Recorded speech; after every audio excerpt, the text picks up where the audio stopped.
want to re-record because I wanted to show off my other chatbot. Okay. We'll do it from the top. Hi, sponsor people. I'm Warren. I jumped into this hackathon really, really late.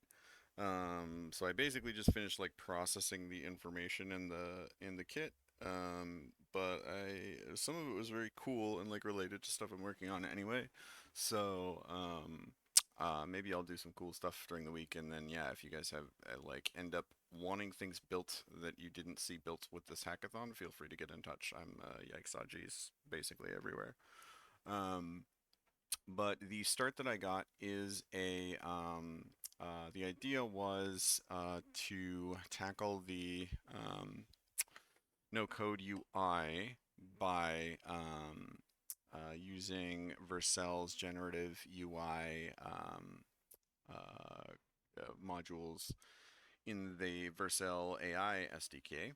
I'm an AI guy, so that's kind of my wheelhouse.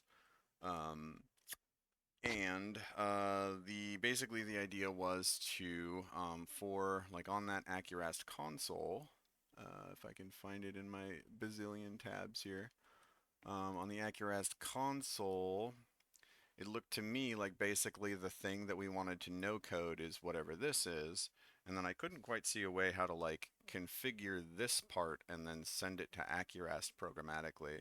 But I did manage to track down the SDK, TypeScript SDK, but I'm not sure if the SDK is still in beta or not because I couldn't find where the actual Accurast P2P WebSocket server is. So if you're watching this and you happen to know, like DM that to me if you don't mind, because I think this would be cool to finish.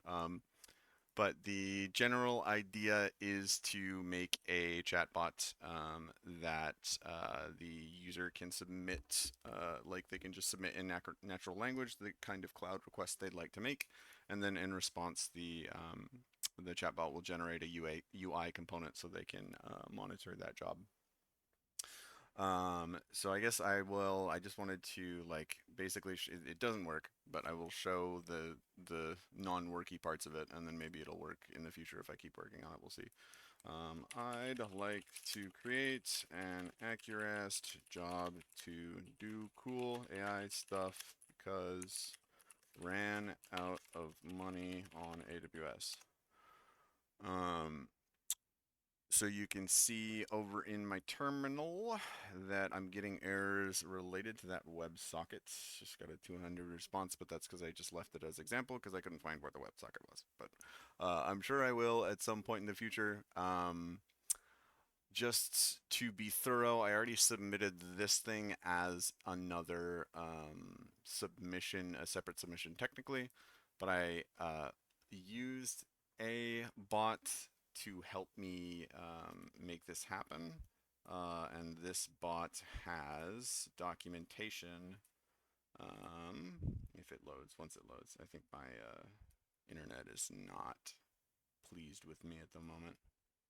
I gotta check in on my okay, I'm getting 200. Okay, weird. Okay, there we go.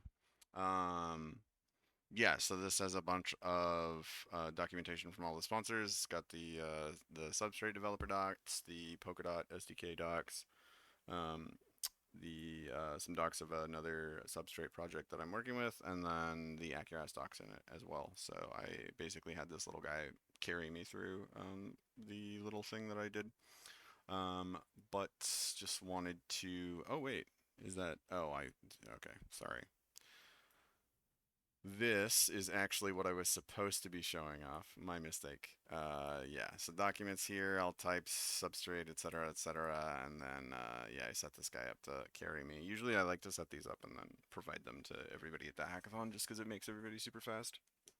Um, but yeah, I think that's pretty much all I got. I submitted this guy on a separate submission, so I had something in before midnight. It's now a little past midnight my time. But if yeah, if especially if there's any things that you guys wanted to see out of the hackathon that you didn't see yet, especially if it is AI related, feel free to get in touch. because I definitely, after reading and watching all that stuff, seemed like there's some cool stuff to do. So I'm probably going to be getting my hands dirty anyway. So yeah, I will call it there. Thank you very much, everybody, for being present and your wonderful presentations and the cool tech to play with and all that good stuff. I will see you guys around for the next one. See ya.